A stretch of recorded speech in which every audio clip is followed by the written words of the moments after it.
A Chesapeake man says that he's in prison for a crime that he didn't commit. Brian Faulcon has spent nearly a decade trying to prove that he's not the one who robbed a pizza delivery woman in 2012. But Kurt, in 3 different trials, the victim said that she was 100% sure that Faulcon was the gunman who robbed her. Let's bring you up to speed in this News 3 investigation. Hey, ma'am, can you tell me exactly what happened? As we reported this morning, former basketball coach Brian Faulcon and fellow coach Brandon Smith were arrested for the January 2012 robbery of a pizza delivery woman. She said she feared for her life that night in a parking lot off Eden Way when 2 unmasked men approached her and stole $14 from her pocket. News 3 investigates learned the DNA from her pocket does not connect with Faulcon or Smith to the crime. The black gun Faulcon legally owned didn't match the silver gun that the victim described in her call to 911. Brandon Smith's charges were eventually dropped because the victim said she wasn't certain that he was involved, but she said she was certain that Brian Faulcon was the gunman. So, just how accurate is an eyewitness account? News 3 investigator Jessica Larché spoke to a memory expert who says confidence doesn't always equal accuracy. Chesapeake police had Brian Faulcon in handcuffs when they brought the pizza delivery woman who'd just been robbed to see him. She testified, "I'm 100% sure this is the man that robbed me that night." I got handcuffs behind my back. I'm surrounded by police. I look guilty. It's what legal experts call a suggestive show-up identification. That's when an officer brings a witness to see someone they've already apprehended.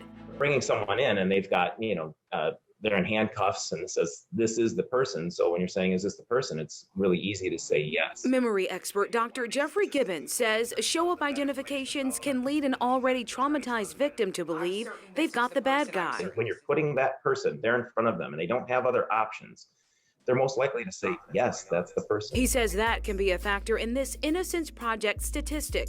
Mistaken identifications are the leading cause of wrongful convictions. Gibbons says there's a better way to be certain the victim gets it right. You would want to bring in several people and not have them in handcuffs or have all of them in handcuffs. And they should look relatively equal and say, like, can you pick the person out here? But that's not what happened on January 23, 2012, when Faulcon and his friend Brandon Smith were arrested. They say they were smoking marijuana in Faulcon's car outside Smith's home right before police arrested them for the robbery of the pizza delivery woman in a nearby apartment complex about a quarter mile away. I'm thinking this is impossible for them to charge me for a robbery. When police brought the victim to see the men, she said she wasn't sure about Smith, testifying, "I certainly don't want to send anyone to jail that hasn't done something." Smith's charges were later dropped. I look at the world differently because I just see how easy it is for your freedom to get taken away. But the victim said of Faulcon, "I know this is the man that robbed me." I'm a victim as well for the simple fact that I was wrongly accused, wrongly charged, wrongly convicted. Court records reveal Faulcon's attorneys tried to get the victim's identification thrown out because of that suggestive show-up, but a judge allowed it to stand at trial. Eyewitness identification is the most fallible form of evidence that there is. How many times do you walk down the street and go, "Hey, Joe," and he goes, "I'm not Joe, I'm Bill"? James Broccoletti represented Faulcon at his trial in 2013. He highlighted inconsistencies in the victim's testimony, like how she told 911 dispatchers one of the robbers had a silver gun, but later said that's not what she meant, explaining she was very shaken after the robbery. She then said it looked like this black Glock found on the floorboard of Faulcon's car the night of the robbery, a gun Faulcon legally owned. Defense attorneys also focused on the victim's initial description of the gunman wearing a dark blue hoodie. She later identified a gray sweater with red lettering found inside Smith's home as what the gunman wore. But a forensic report revealed Faulcon's DNA was not on that sweater. I automatically assumed that was it. I should have been, charges should have been dropped. But the victim never wavered about Faulcon. Not at the first trial that ended in a hung jury in 2013, not at the second trial that ended in a mistrial in 2016, and not at the third trial that ended in his conviction in 2018. A judge sentenced him to serve more than 5 years in prison. I think in her heart she firmly believes Brian committed the offense, but that doesn't mean he did it.